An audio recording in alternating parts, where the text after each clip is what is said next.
Em 2 Coríntios, capítulo 4, diz assim: portanto, visto que temos este ministério pela misericórdia que nos foi dada, não desanimamos. Antes, renunciamos aos procedimentos secretos e vergonhosos. Não usamos de engano, nem torcemos a palavra de Deus. Ao contrário, mediante a clara exposição da verdade, recomendamo-nos à consciência de todos diante de Deus. Mas, se o nosso evangelho está encoberto, para os que estão perecendo é que está encoberto. O Deus dessa era cegou o entendimento dos descrentes para que não vejam a luz do evangelho da glória de Cristo, que é a imagem de Deus. Mas não pregamos a nós mesmos, mas a Jesus Cristo, o Senhor, e a nós como escravos de vocês, por causa de Jesus. Pois Deus, que disse: das trevas resplandeça a luz, Ele mesmo brilhou em nossos corações para a iluminação do conhecimento da glória de Deus na face de Cristo. Mas temos esse tesouro em vasos de barro, para mostrar que o poder que a tudo excede provém de Deus e não de nós. De todos os lados somos pressionados, mas não desanimados. Ficamos perplexos, mas não desesperados. Somos perseguidos, mas não abandonados. Abatidos, mas não destruídos. Trazemos sempre em nosso corpo o morrer de Jesus, para que a vida de Jesus também seja revelada em nosso corpo. Pois nós, que estamos vivos, somos sempre entregues à morte por amor de Jesus, para que a sua vida também se manifeste em nosso corpo mortal, de modo que em nós atua a morte, mas em vocês a vida. Está escrito: cri, por isso falei. Com esse mesmo espírito de fé, nós também cremos e, por isso, também falamos. Porque sabemos que aquele que ressuscitou o Senhor Jesus dentre os mortos também nos ressuscitará com Jesus e nos apresentará com vocês. Tudo isso é para o bem de vocês, para que a graça que está alcançando um número cada vez maior de pessoas faça que transbordem as ações de graças para a glória de Deus. Por isso, não desanimamos. Embora exteriormente estejamos a desgastar-nos, interiormente estamos sendo renovados dia após dia, pois os nossos sofrimentos leves e momentâneos estão produzindo para nós uma glória eterna que pesa mais do que todos eles. Assim, fixamos os olhos não naquilo que se vê, mas no que não se vê, pois o que se vê é transitório, mas o que não se vê é eterno. Curva seu cabeça, feche os olhos, vamos ter uma palavra de oração. Senhor Jesus, ó Deus, nosso Pai, Espírito Santo da comunhão, que nós sejamos hoje, nesse dia aqui, ministrados pela palavra do Senhor, que o Senhor possa abrir os olhos do nosso entendimento para que a gente possa enxergar aquilo que o Senhor quer que nós enxerguemos, ouvir o que o Senhor quer que nós ouçamos, discernir aquilo que o Senhor quer que nós conheçamos, porque hoje, aqui nesse dia, o Senhor vai derramar uma palavra de cura entre nós. É isso que nós profetizamos. Ninguém aqui, Senhor, vai entrar da mesma maneira como chegou. Todos nós aqui receberemos uma palavra de ânimo, de conforto, de consolo, mas acima de tudo de direção, para que a gente possa enfrentar toda a nossa vida na perfeita compreensão do que é vida na perspectiva do Senhor. É o que te pedimos em nome de Jesus, Pai. Amém. Glória a Deus. Amém. Graças a Deus. Irmãos, é maravilhoso a gente poder compartilhar sobre esse texto, né? E eu e o Marlos vamos trazer aqui para a gente construir junto isso, né? Esse entendimento do que o apóstolo Paulo queria nos ensinar aqui. Um dos tripés, né, da vida cristã, os apóstolos nos ensinam isso, é a comunhão. A comunhão é um dos tripés. Palavra, oração e comunhão. E por que a comunhão é importante? A comunhão é importante porque é o Espírito de Deus comunicado a não apenas um indivíduo, mas a um grupo de pessoas, de maneira que a gente não se equivoque ou não se engane em relação a alguma direção que foi dada. Então a comunhão suporta toda a vida cristã. E é uma bênção a gente estar aqui junto por causa disso. E esse é o intuito disso aqui, né? Então, a comunhão aqui, eu acho que estabelece uma verdade, né? Uma cultura de conselho e uma verdade em tudo aquilo que a gente vai ministrar. E o que a gente queria compartilhar nesse texto é porque o apóstolo Paulo comunica muita virtude, muita coisa bacana aqui da gente entender e que vai ajudar a gente para a nossa vida. Ele faz uma distinção clara, apesar de que ele não categoriza, mas ele faz ele aborda dois temas aqui que não são excludentes, que é o tema do eterno e o tema do transitório. Todo o capítulo 4 de 2 Coríntios, ele faz essa, não é bem uma comparação, mas ele mostra a realidade dessas duas, né, esse contraste. Então não é eterno versus transitório. Não, é eterno com transitório. O transitório não é carnal, não é maligno, não, amados. O transitório também é espiritual, assim como o eterno é espiritual. Se fosse para a gente traduzir isso num desenho, seria eterno e o transitório dentro do eterno. Porque Deus criou o transitório para que ele pudesse fazer parte do eterno. De maneira que nós somos transitórios, porque hoje nós estamos, e daqui a 50, 60, 80, 100 anos nós não estaremos mais, então nosso corpo aqui é transitório. Mas a gente abriga o espírito que é eterno. Então, percebe? É transitório com eterno, não é transitório mais eterno e nem transitório versus eterno. Não é eterno certo, transitório errado. É as coisas juntas, né? Mas o que Paulo desperta no nosso olhar aqui é que muitas vezes o transitório ocupa lugar demais no nosso coração. De maneira que eu chego ao ponto de entender que o eterno é para o transitório e não o contrário. Então, o que Paulo está querendo ensinar a gente aqui é o seguinte, gente, o transitório é para o eterno e não o eterno para o transitório. A vida está muito acelerada, muito concorrida, as decisões têm que ser tomadas muito rápido, a gente não pode falhar, a gente tem que mostrar que está dando certo demais. Aquela história toda que acho que nós já estamos um pouco habituados, né? O ritmo que o mundo pegou e a aceleração que está acontecendo na nossa vida em todos os processos que a gente vive. E aí a gente vai por essa linha, que é a linha humana, é o jeito do homem pensar. O que o homem pensa? Ele pensa o seguinte, apareceu um problema, o que eu tenho que fazer? Resolver, certo? Mas Deus não fala assim. Deus não dá tempo para a gente resolver problema. É na nossa cabeça que o problema tem que ser resolvido muito rápido. Mas Deus não determina prazo para resolver problema. Tem uns problemas que Deus até quer que demore a resolver. Essas coisas vão quebrando um pouco do sofisma que a gente vai acumulando ao longo das experiências de vida que a gente tem humanas. Então, se tem algum problema, parece que está o quê? Errado. Pô, tô com um problema. Então tá errado. Não necessariamente, pelo menos não necessariamente. Tem problema que realmente, opa, tá errado. Tem problema que não.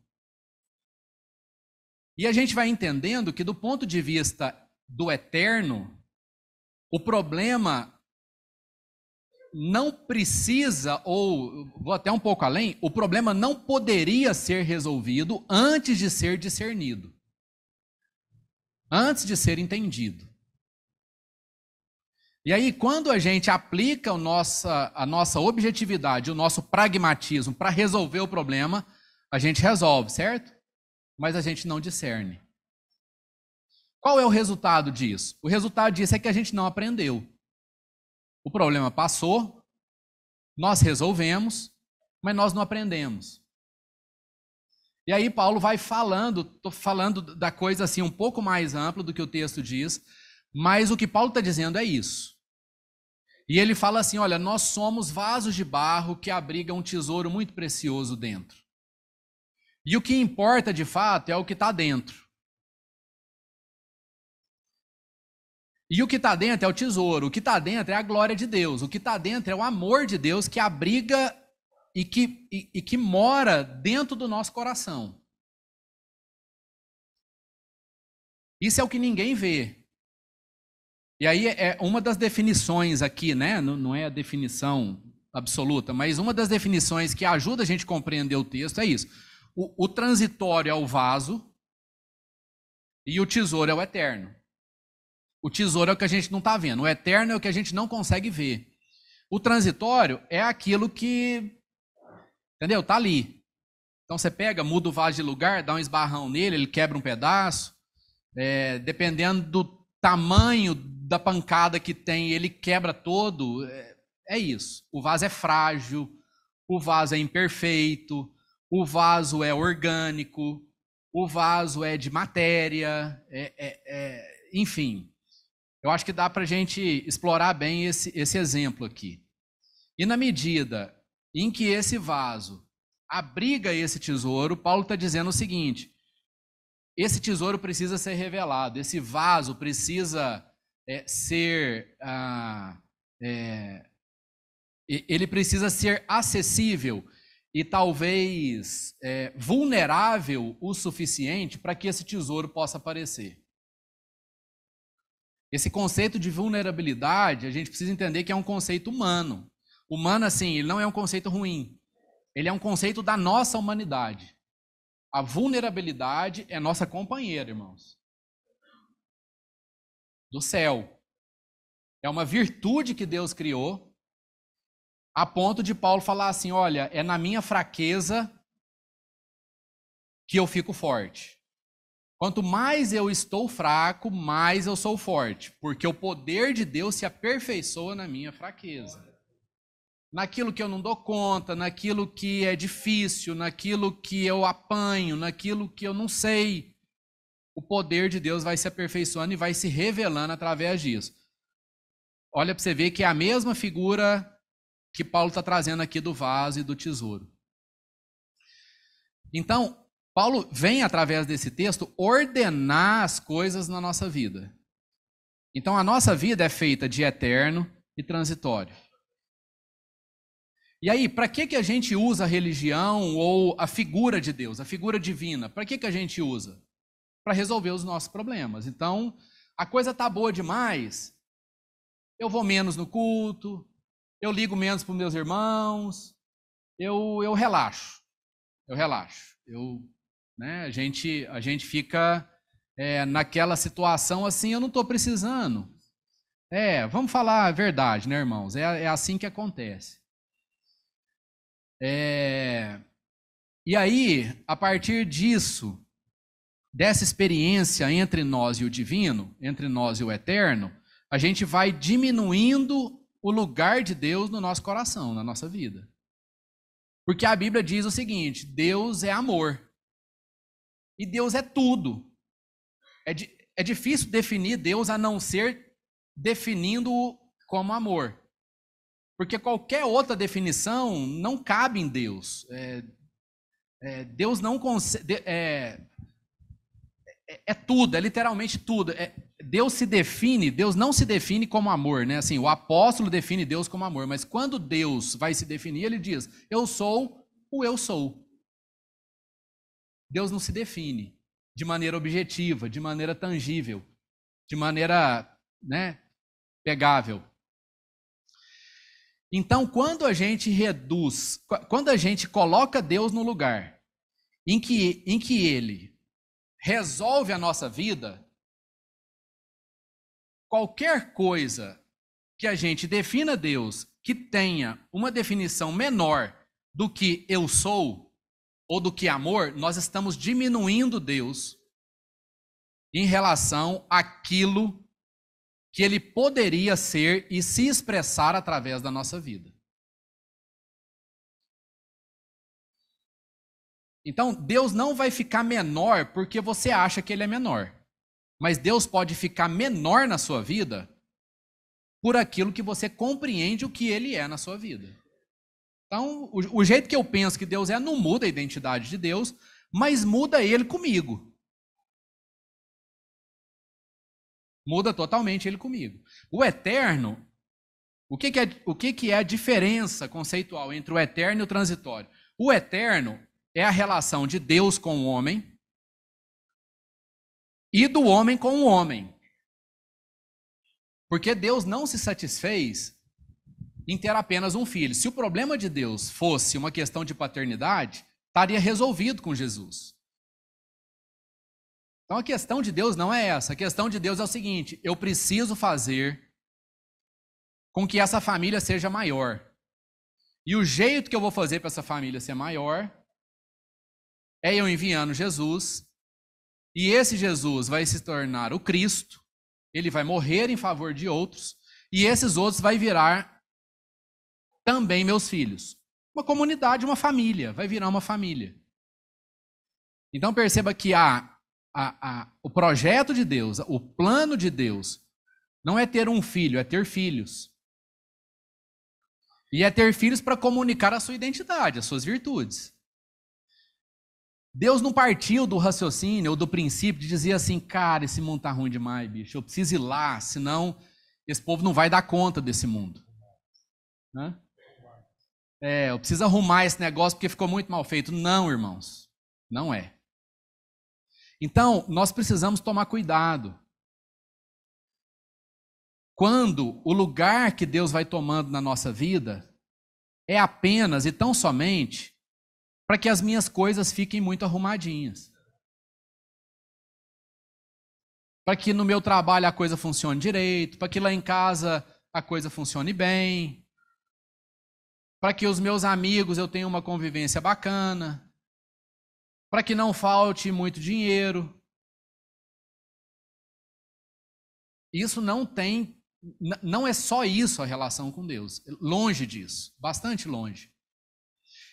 E o que Paulo está dizendo aqui é isso. Né?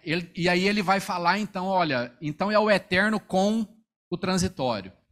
E aí Paulo não despreza a nossa vida. Ele fala, olha, vocês vão se sentir pressionados, vocês vão se sentir desanimados, vocês vão se sentir perseguidos, vocês vão se sentir angustiados. Porque na vida cristã tem isso tudo. E a ansiedade, ela nasce de onde? A partir do momento que eu não consigo resolver na velocidade que eu queria resolver ou do jeito que eu queria resolver. Às vezes o problema está resolvido, mas não está do jeito que eu queria resolver. Mesmo assim eu fico ansioso.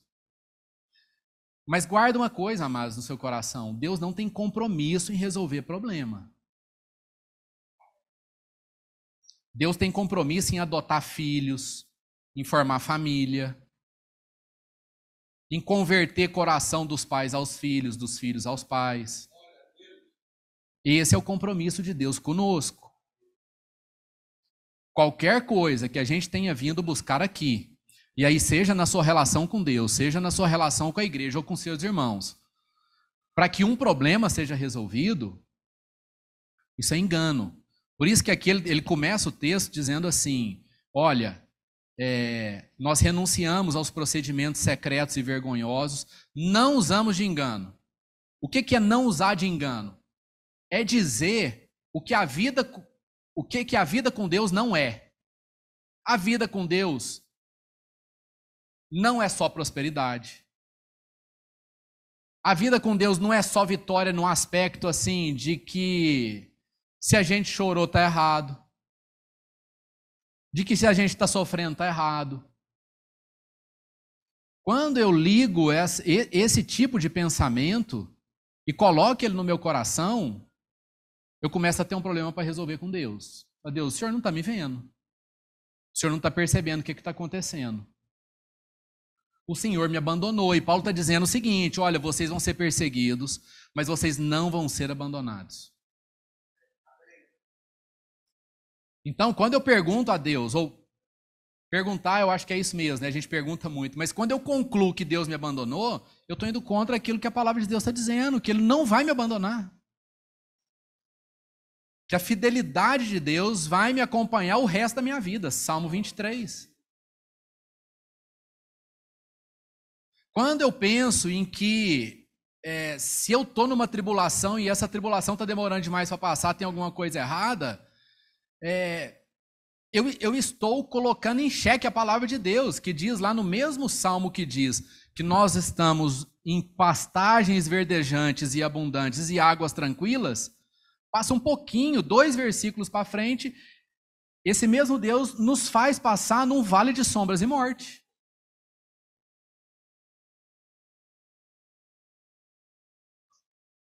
Mas sabe qual que é a boa notícia? A boa notícia não é de quando ele nos colocou em pastos verdejantes e águas tranquilas. A boa notícia é que ele está tanto nos pastos verdejantes e águas tranquilas, quanto no vale da sombra da morte conosco. Essa é a boa notícia. Então esse texto serve para nos orientar em relação à nossa relação com Deus. De maneira que naquelas noites escuras, turbulentas, vento contrário, onda grande, chuva grossa, aquelas noites que não tem lua, não tem como assim, você vê um palmo na sua frente, a gente fala assim, Deus, e agora? E agora? Independente de qualquer que seja a natureza do seu problema, irmão. Como é que vai ser? E assim, o nosso coração é tomado de uma esperança infinita quando a gente lembra que nós temos pai e de que nós temos família. O problema que você está vivendo fica muito menor. Ele toma o lugar próprio dele. A nossa questão, o nosso maior problema, falando de problema, o nosso maior problema é que o transitório fica desse tamanho e o eterno fica desse tamanhozinho. E lembra da imagem que eu fiz? O eterno é desse tamanho e o transitório é desse tamanho. O transitório na nossa vida, amados, nunca precisa ser maior do que o eterno. Se o transitório for maior do que o eterno, a esperança vai embora. Se eu tiver em dúvida se Deus me abandonou ou não abandonou, se eu sou filho de Deus ou se eu não sou, se Deus cuida de mim ou se não cuida, a paz, a esperança vai embora. Eu não encontro lugar de esperança e de paz no meu coração. Agora, quando eu medito na palavra de Deus, eu compartilho, eu converso com o meu irmão, eu estou na comunhão, eu oro a Deus de verdade. E quando a gente lê aqui, olha, nós não torcemos a palavra de Deus. Sabe, amados, a gente precisa ter... Deus espera de nós um coração aberto. O que é o coração aberto? O coração aberto é você não resistir ao que Deus está querendo te ensinar. E isso é difícil, porque às vezes nós estamos querendo ensinar a Deus. Nós tomamos o lugar do professor e nós queremos ensinar a Deus como é que está funcionando aqui embaixo, para ver se ele se sensibiliza e consegue ajudar um pouquinho aqui. Quando a gente abre o nosso coração e fala, Deus, me ensina, então tá bom, me ensina. E aí, amados, é por isso que a gente vai entendendo o porquê que Deus vai nos levando muitas vezes a situações limites. Limites na área emocional, na área sentimental, na área, naquilo que diz respeito à pressão. Porque fica difícil Deus acessar o nosso coração, a gente fica ensimesmado. Fica difícil de Deus ultrapassar uma barreira que a gente mesmo levanta, e aí Deus nos leva a esse lugar. Ele nos leva a esse lugar, e são lugares que, por que a gente está trazendo esse texto aqui? Nos últimos dias, meses, a gente tem vivido essa palavra. De noites assim, extremamente difíceis. Você fala assim, eu não quero nem orar, quero dormir. Não precisa de eu orar, Deus já conhece, já tem anos que eu estou colocando pela mesma coisa e continuo do mesmo jeito, deixa eu dormir. Sabe, aquela coisa assim que você fala assim, quando você não está para, né? Mas graças a Deus que antes de dormir, Deus traz à nossa memória aquilo que nos dá esperança. E Ele diz assim, deixa eu te falar, pode dar tudo errado. O que você está me pedindo aí para resolver, pode ser que não resolva. Mas sabe o que vai sobrar, Júnior? Vai sobrar o meu amor com você, vai sobrar a minha relação contigo, vai sobrar os seus irmãos. E quer que eu te conte? Sobrou tudo, você não perdeu nada. Porque o que você perdeu, se você perder, você podia perder. O que você não podia perder é a minha relação com você, é a relação com seu irmão. Então para de deixar o transitório desse tamanho, para de deixar o efêmero desse tamanho. Pensa no eterno, fixa os olhos naquilo que você não vê. Que aquilo que você está vendo não é que vai se resolver, amados. Presta atenção. Não é que vai se resolver, mas vai tomar ordem. Vai tomar lugar adequado no nosso coração. Aí, sabe como é que a gente dorme? A gente dorme em paz. E a gente acorda no outro dia e diz assim, eu vou fazer o que eu preciso fazer. Eu vou continuar a minha caminhada realizando o que Deus pediu para eu realizar. E aí o nosso coração fica em ordem, a nossa ansiedade diminui, a paz alcança o nosso coração e o eterno fica do tamanho que precisa ficar, o absoluto de Deus na nossa vida. E eu acho que esse texto também tem falado com o Marlos, né? A gente trocou uma ideia ontem, ele falou, cara, esse tema está no meu coração, eu queria passar para ele aí para poder compartilhar conosco também, né? Do que Deus acrescentou na vida dele. Amém. Amém. Irmãos, assim, queria que vocês soubessem assim, que o que está no nosso coração aqui é de trazer algo para essa comunidade aqui que toque na vida de cada um. Então, nosso desejo é assim, que isso aqui seja algo que vocês escutem e digam, puxa, essa palavra foi para mim. Eu não sei quantos estão passando por situações assim, mas o Júnior abriu o coração em uma particularidade aqui de noites em que, às vezes, ele nem orar tem vontade. E tem vontade mais de dormir por um desânimo e uma tentação de achar que Deus não conhece o seu coração, não conhece os seus problemas e que você está cansado de importunar Deus com a mesma ladainha. Quantos de nós não estamos sentindo assim, né? A gente estava compartilhando aqui mais cedo, a Organização Mundial da Saúde, a OMS, publicou a maior revisão das diretrizes para doenças e transtornos emocionais agora, dia 17 de junho. E os dados são assustadores. Para 2019, eram 1 bilhão de pessoas no mundo que sofriam com alguma questão emocional, algum transtorno mental. Depressão. 1 bilhão de pessoas. Desse 1 bilhão de pessoas, 14% eram adolescentes, Tiago. Em 2019, nós tínhamos 140 milhões de adolescentes, segundo dados da OMS, agora, de junho, que sofriam com transtornos emocionais. De toda a população que falece todo dia, 1% é por suicídio. 1 a cada 100 pessoas que perde a vida diariamente é por suicídio, tira a própria vida. E desse 1%, 60% fazem isso antes dos 50 anos de idade. Pelos dados da OMS, uma pessoa com problema emocional, com depressão, com qualquer tipo de transtorno na área das emoções, vive de 10 a 20 anos a menos do que a média da população. E esse estudo diz que até 2030, a depressão será a doença mais comum da humanidade. O dado mais alarmante, e a gente estava falando isso de manhã aqui, né? As ondas do Covid, todo mundo percebeu antes até de ir para a imprensa. Não é? Sabe quando você começa a ter notícia de muita gente ao redor de você com Covid? Você começa a ter notícia de muita gente com Covid que você conhece. Não é assim? Aí a gente vai percebendo que a coisa está crescendo. Essas eram as ondas. O estudo identificou no período da pandemia, no primeiro ano da pandemia, sabe aquele 1 bilhão de pessoas de 2019? Cresceu 25%.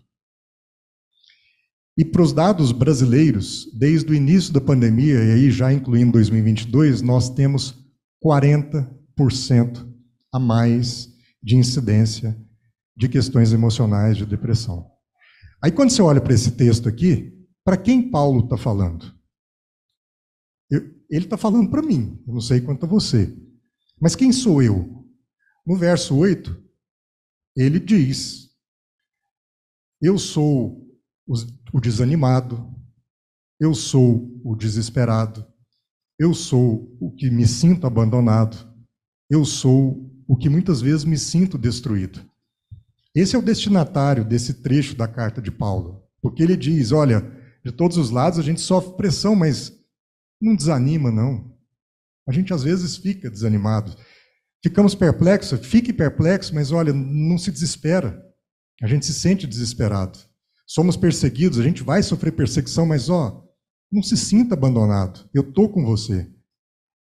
Você se sente abatido, eu me sinto abatido, mas nunca se sinta destruído. Esse é o destinatário dessa carta. E aí Paulo traz nessa carta uma dica prática, e a gente consegue perceber isso se olhar o primeiro verso e olhar o final, porque quando ele começa esse trecho aqui, óbvio que esse capítulo aqui foi organizado depois, né, irmãos, mas ele diz: portanto, visto que temos este ministério pela misericórdia que nos foi dada, não desanimamos. E depois, lá no verso 16, ele diz: por isso não desanimamos. Então, o que ele está ensinando aqui? Ele está ensinando você, está ensinando a mim a não desanimar. O que é uma questão emocional, uma depressão? Senão aquela perda do ânimo. Você se sente desanimado, você se sente massacrado nas suas emoções até você perder o ânimo até mesmo de viver. E aí a gente começa a entrar nessas estatísticas assustadoras.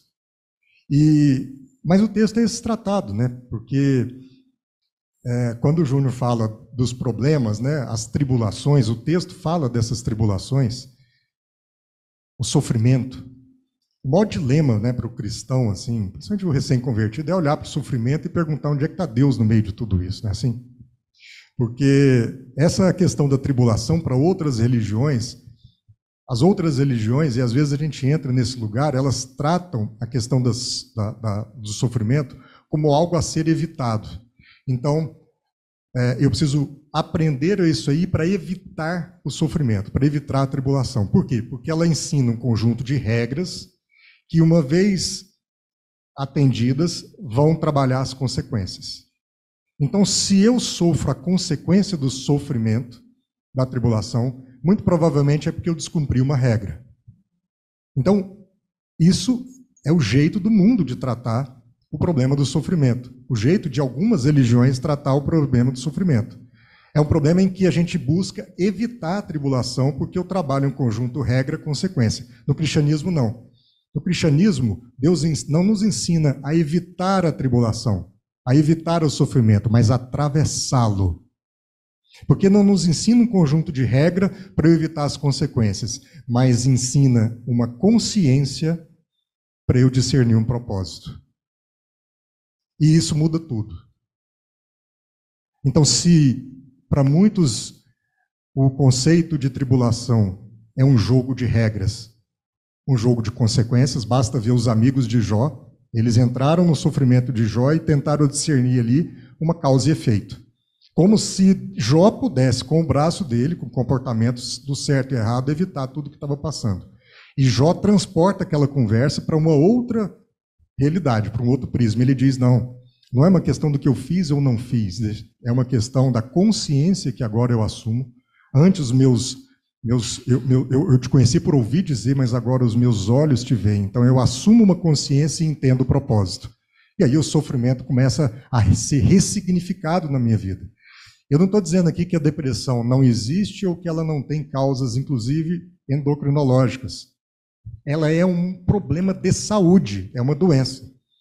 Mas, de novo, às vezes a gente usa a religião para tentar crucificar o deprimido, crucificar a pessoa em sofrimento, ao invés de usar este ensinamento para ajudar-nos a atravessar tudo isso. A gente não vai evitar o sofrimento por ser cristão, a gente vai aprender a atravessar, a andar sobre essas águas. Conversando com a Laura essa semana, a gente conversando sobre a realidade dos pais, de adolescentes, eles compartilhando. Laura, minha filha, essa menina linda aqui. A gente falando, né, dos desafios dos adolescentes, e aí eu falei assim, ainda bem que o papai é bravo, né? Ela falou, não, papai, vocês não são bravos, vocês são firmes, porque vocês nos amam. E isso me fez pensar, sabe, essa consciência, né, que o texto fala muito aqui, que é a gente entender a tribulação conforme o nosso grau de maturidade. Porque quando a gente é imaturo, ou quando a gente não crê, a gente não tem o evangelho. A Juliana acabou de chegar de um velório, de um sepultamento, e estava dizendo como é duro você ir num sepultamento de um não cristão. Porque aquele sofrimento, ele não tem significado, não tem significância. Ninguém encontra um propósito numa casa enlutada sem um discernimento de um propósito cristão, sem entender o significado da vida e a transitoriedade dessa morte, do que a gente chama de morte. Então, quando a gente está nesse estágio de muita imaturidade espiritual, a tribulação, ela está mais para um castigo. Porque a gente entende Deus como um pai bravo. Então, se eu estou passando por um sofrimento, deve ser um castigo porque Deus é bravo, Deus está bravo comigo. Mas esse lugar de imaturidade, a gente tem que sair dele. Um próximo passo de compreensão do sofrimento na nossa vida é quando eu deixo de entender a tribulação como um castigo e começo a entender a tribulação como uma disciplina. Então, a tribulação não é um castigo, é uma disciplina, não porque meu pai é bravo, mas porque ele é firme. Deus é um Deus firme. E a disciplina, diferente do castigo, ela é dada por aquele que nos ama, não por aquele que quer vingar da gente. Castigar, a gente castiga quem a gente quer vingar. É um pai bravo. Mas Deus não é assim. Deus, se nos disciplina, disciplina porque nos ama, porque Ele é firme. Só que quando a gente vai caminhando na compreensão espiritual e amadurecendo mais ainda, a gente entende que nem é uma questão somente de disciplina.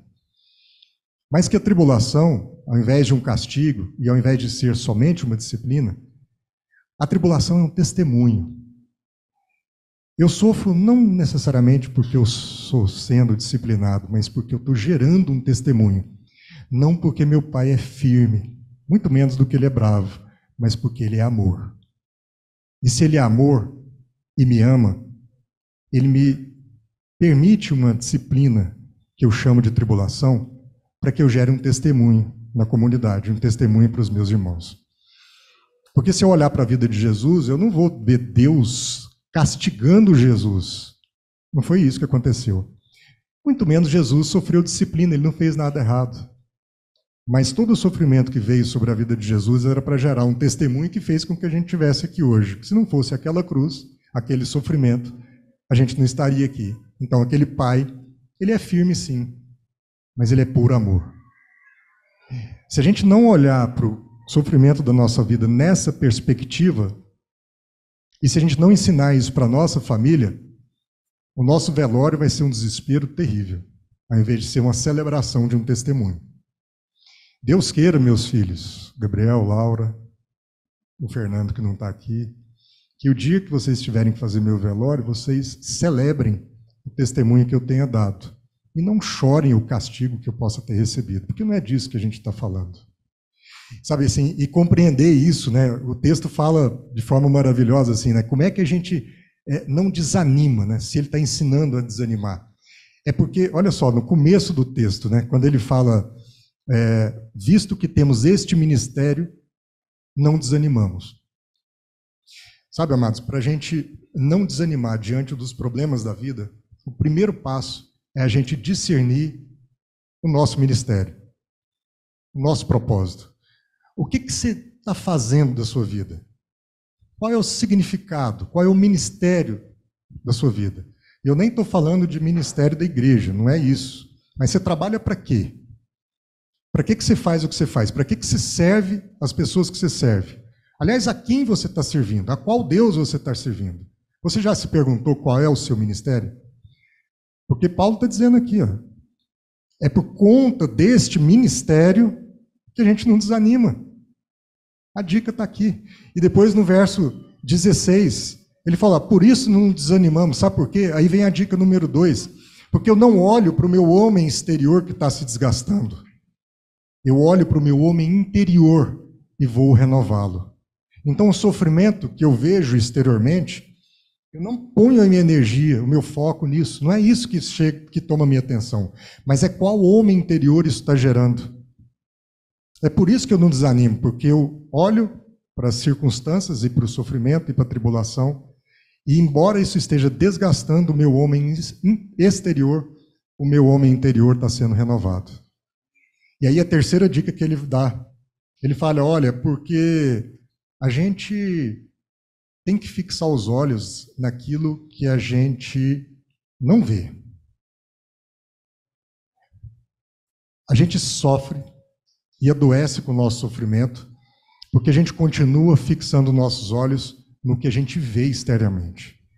Mas a pergunta é, eu estou passando por essa situação, eu não sei qual é a sua situação, se ela é uma situação na área da saúde, na área do seu casamento, na área da sua empresa, do seu emprego, do seu estudo, na área financeira. Eu não sei se você chegou aqui achando que isso era um castigo de Deus e chegou aqui para corrigir alguma coisa, ou se você achou que Deus é um Deus firme e está te disciplinando, mas pode não ser nada disso. Pode ser que Deus esteja gerando, através da situação que você está vivendo, ou de que alguém seu está vivendo, um testemunho para edificação, que só vai ser compreendido se você perceber qual é o propósito de tudo isso. Então, onde é que você vai achar isso? Não é no que você vê. É no mistério que você não vê. Quando a gente está em sofrimento pleno, a melhor coisa que a gente faz é meditar sobre o que está acontecendo. Nesse momento, nós temos um grande amigo na cama de um hospital. Deu uma hérnia de disco, a hérnia destruiu, e a dor é lancinante. Ele fez uma primeira cirurgia, não resolveu, nessa noite teve que operar novamente. Pergunta para ele se ele está entendendo o que está acontecendo. Provavelmente, se ele não ficar atento, ele vai queixar com Deus, porque diz que é uma dor assim, ele fala, eu não recomendo isso para ninguém. Mas qual foi a nossa conversa com ele? Foi para que ele percebesse o que Deus está comunicando na vida dele a partir desse sofrimento todo. Nós temos uma outra amiga querida que é transplantada renal e ela está numa fase do rim começar a falhar, o rim já transplantado. E ela está buscando o momento em que ela vai ter que iniciar a hemodiálise. E ela é mais nova do que eu. Só que, sabe, o que eu falei mais cedo, meu rim está funcionando e eu não estou vivendo toda a plenitude da experiência com Deus que aquele casal está vivendo. Eles entenderam que esse sofrimento, na realidade, é um testemunho. Ela estava em São Paulo essa semana, o médico falou assim, eu não consigo entender por que seu rim não parou ainda. Nós não conseguimos entender por que ela está alegre, firme e contente como ela está.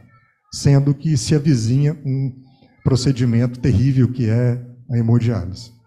É disso que a gente está falando. É entender o sofrimento como uma carga de propósito muito grande. Muito grande. A gente só consegue entender isso naquilo que o Júnior falou, se a gente discernir o que Paulo está ensinando com essa figura do vaso e do tesouro. O tesouro em vaso de barro. Então o vaso, como o Júnior falou, é esse transitório que somos eu e você. Nosso corpo vai sofrer uma hérnia, um rim vai parar de funcionar, a gente vai envelhecer, a cabecinha vai ficar branca, dele, a minha não. A gente vai perder cabelo, né, Boca? O vaso é de barro, ele vai quebrar. Mas o que tem dentro desse vaso? O que é o tesouro que tem aí dentro? Qual é o tesouro que tem dentro do seu coração? Qual é o tesouro que tem dentro do seu coração? Para entender isso aqui, a gente volta um capítulo e vai no final do capítulo 3 e lê o seguinte, no verso 17, ora, o Senhor é Espírito, e onde há o Espírito, há liberdade. E todos nós que, com a face descoberta, contemplamos a glória do Senhor, segundo a sua imagem, estamos sendo transformados com glória cada vez maior, a qual vem do Senhor, que é Espírito. Paulo entra no capítulo 4, dizendo que ele não desanima porque ele entendeu o ministério, depois de constatar, reforçar, falar, nos ensinar sobre o Espírito de Deus. Então a gente só consegue enfrentar essa tribulação, esse sofrimento, essas circunstâncias da vida, na certeza de que tudo isso representa um testemunho para os outros, porque a gente encontrou o propósito se a gente se reconhecer como vaso de barro, mas reconhecer que neste vaso o Espírito de Deus habita. Porque se eu olhar para a vida de Jesus, eu vejo alguém que foi crucificado, aquilo doeu, sangrou, ele chorou lágrimas reais, ele transpirou sangue. Aquele vaso era de barro também. Aquele Jesus de Nazaré, que caminhou 33 anos ali na Palestina, era um vaso de barro. Mas por que ele não quebrou? Porque dentro daquele vaso tinha o tesouro, o Espírito de Deus. E ele diz que essa é a promessa, que ele foi e derramou o mesmo Espírito sobre a sua vida e sobre a minha vida. Mas essa promessa vem junto com outra, que neste mundo nós teremos o quê? Tribulações. Mas tem de bom ânimo por quê? Porque se ele venceu, quem vai vencer, meu irmão? Nós. Fala para o seu irmão, nós vamos vencer. E por que nós vamos vencer? Porque nós somos vasos de barro, mas nós temos dentro de nós um tesouro, o mesmo tesouro que havia em Jesus, e que permitiu que ele passasse tudo aquilo, e que ressuscitou Jesus de dentre os mortos. Então, esses somos nós. Nós somos esses filhos de Deus. Deus criou lá um filho, mas encheu a casa de amigos desse filho, e os adotou. Nós somos esses amigos de Jesus, que enchemos a casa de Deus, mas que, exatamente por estarmos nela, somos adotados por ele, e agora fazemos parte da mesma família. Que essa seja a nossa força para enfrentar todos os desafios. Eu não sei qual é o seu, eu sei dos meus, minha casa sabe dos nossos, o Júnior abriu o coração dos dele. Então, bem-vindo. Nós somos humanos, nós somos vasos de barro, mas com um tesouro precioso dentro. Amém? Graças a Deus, amém. Vamos ficar de pé, amados.